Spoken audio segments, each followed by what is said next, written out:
Assalamualaikum warahmatullahi wabarakatuh.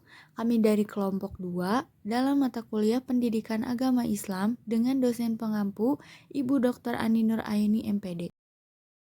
Di sini kami akan membahas tentang mitos-mitos yang berada di masyarakat seperti jangan menggunting kuku malam-malam, atau jangan bersiul, atau jangan menyapu pada malam hari, jangan duduk di depan pintu. Nah, dari mitos-mitos tersebut, bagaimana sih menurut pandangan Islam? Yuk ikuti terus. Assalamualaikum warahmatullahi wabarakatuh. Perkenalkan, nama saya Risma Rusmayanti dari S1 Prodi PGSD Universitas Pendidikan Indonesia. Bapak boleh memperkenalkan diri?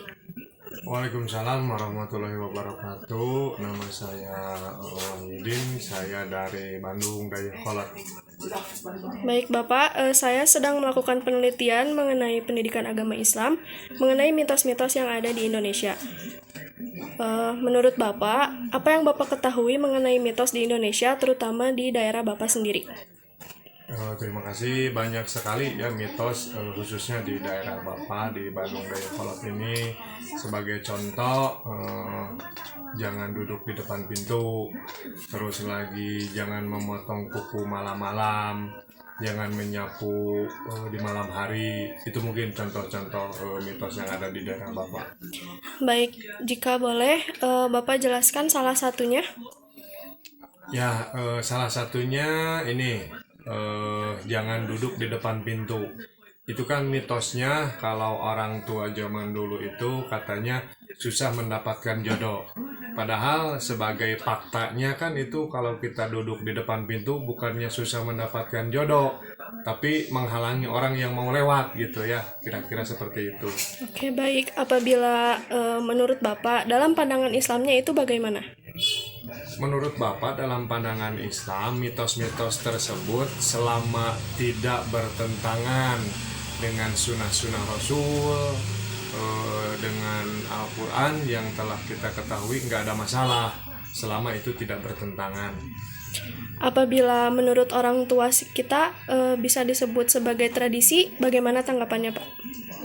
Kalau untuk tradisi, itu juga kalau selama tidak bertentangan dengan ajaran Islam, tidak bertentangan dengan sunnah-sunnah Rasul, tidak ada masalah selama itu tidak bertentangan. Tapi kalau itu memang bertentangan dengan agama kita, ya tidak usah kita ikutilah.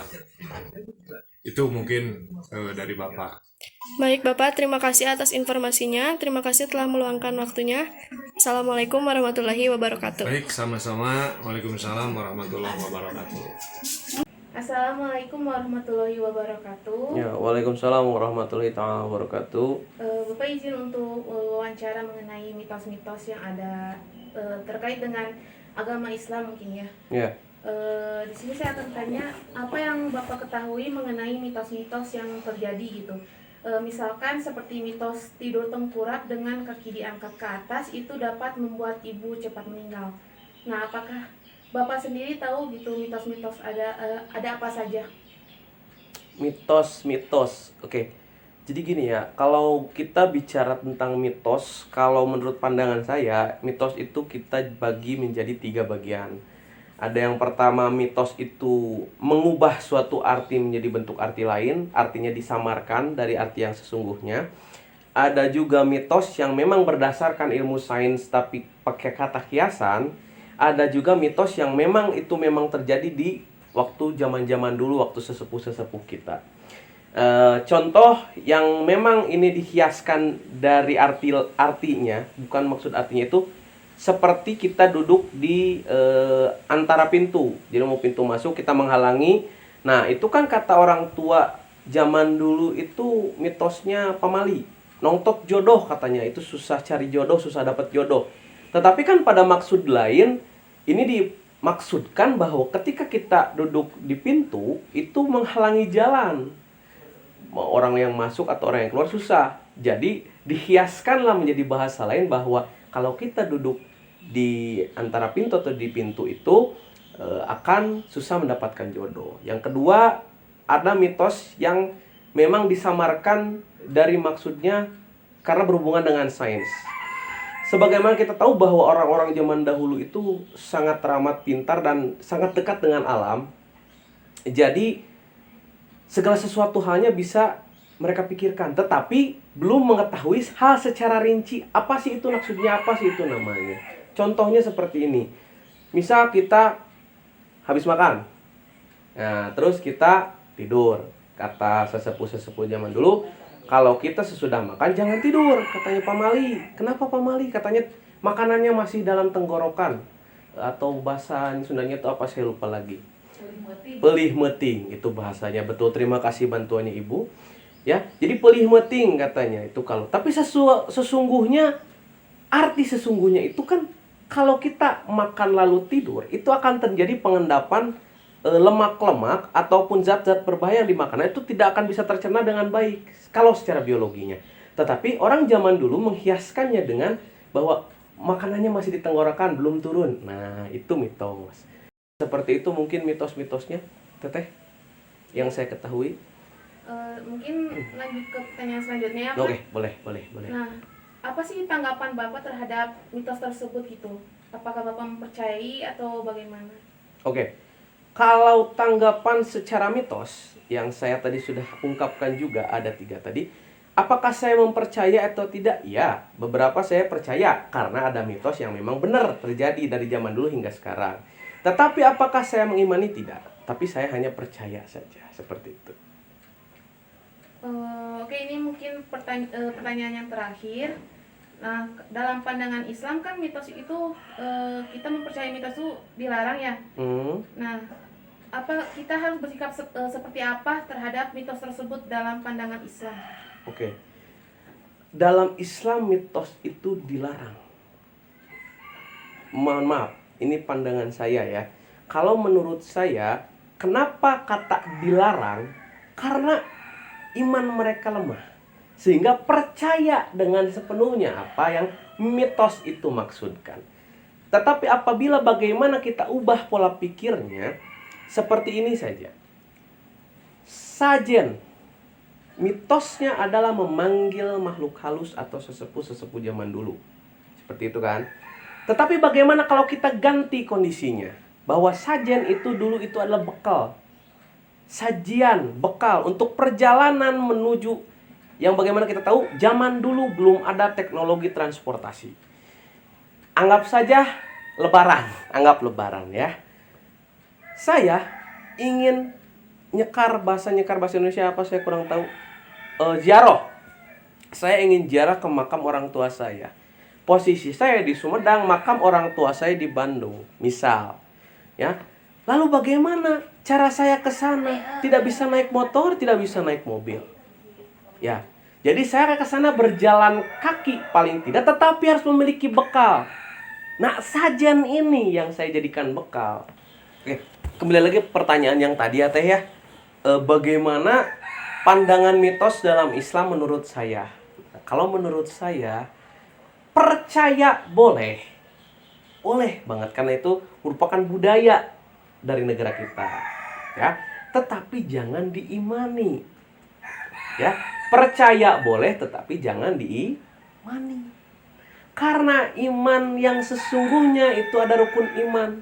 Yang paling utama dalam rukun iman itu iman kepada Allah. Ya, sekali lagi saya tekankan percaya boleh tetapi jangan diimani. Seperti itu Teh, kiranya Teh mungkin ada yang mau dibahas lagi Teh. Mungkin dicukupkan ya Pak.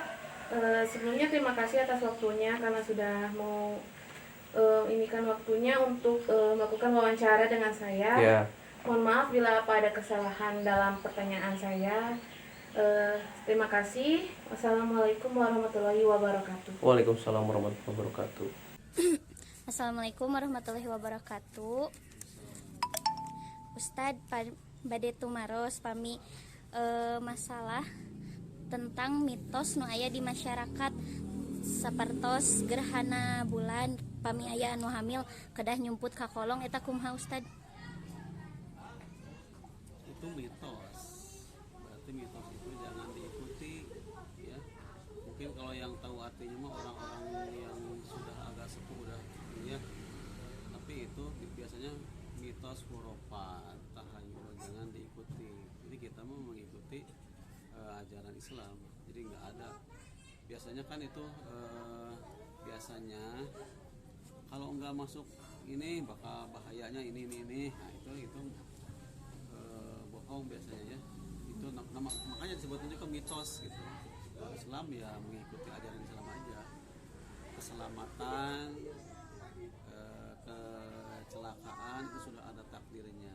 Ya, kita mengikuti ajaran Islam dalam hal apapun gitu ya. Jadi kita harus bisa memisahkan, oh ini mitos, ini nggak usah terlalu dijadikan pedoman buat kita. Yang kita jadikan pedoman, takdir, keselamatan, kebahagiaan semuanya sudah Allah takdirkan. Kita mengikuti jalur yang benar sesuai ajaran Islam. Berarti kalau misalkan dalam pandangan Islam tuh bertolak belakang ya Ustadz? Iya.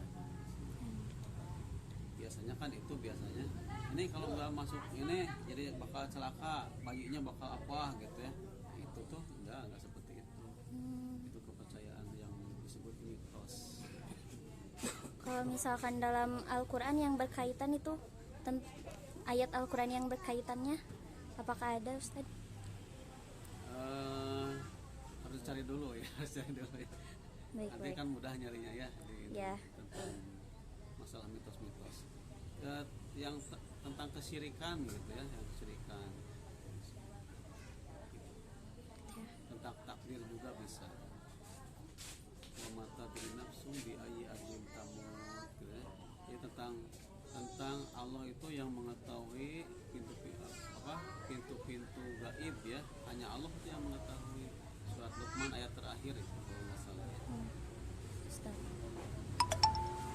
Ya mungkin begitu ya Ustadz Ya. pandangan menurut Islamnya.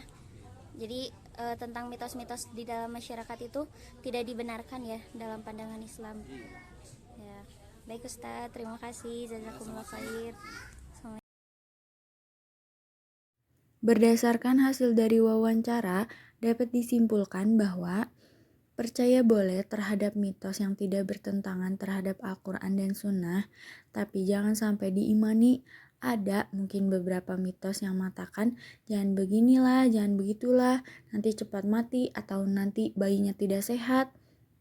Itu tidak boleh kita yakini karena hanya Allah yang mengetahui takdir dan dapat mengubah takdir. Cukup sekian yang bisa dapat kelompok kami sampaikan.